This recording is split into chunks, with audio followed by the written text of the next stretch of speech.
La religion chrétienne n'est pas la religion de Jésus, c'est la religion de saint Paul. Et oui, car Jésus n'a jamais voulu créer de nouvelles religions. Il voulait réformer le judaïsme, mais il ne voulait pas créer encore une autre religion. D'ailleurs, dans l'évangile selon saint Matthieu, voilà ce que dit Jésus exactement. « Ne croyez pas que je sois venu pour abolir la loi ou les prophètes, je suis venu pour accomplir. » Après sa mort, il réapparaît et là il dit aux apôtres d'aller répandre la bonne nouvelle, la bonne parole, mais il ne donne aucune indication de dogme, de rituel, de codification, pas grand-chose en fait.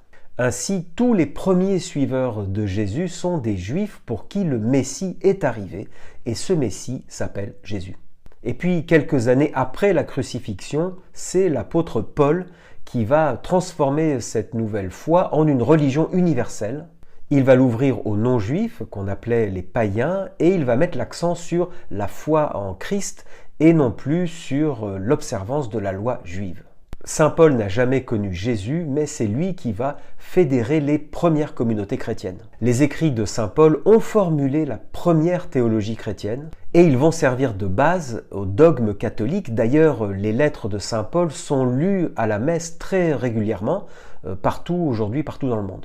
Et même la communion, le rite dit de l'Eucharistie, c'est-à-dire cette transformation symbolique du pain en corps du Christ, cela vient de la fameuse scène, qui est le dernier repas que Jésus a pris avec ses apôtres. Eh bien, c'est Paul, encore lui, qui en a fait un rituel fondateur, le sacrement central de la foi chrétienne. Alors, peut-on dire que le christianisme est une religion paulinienne? Donnez-moi votre avis.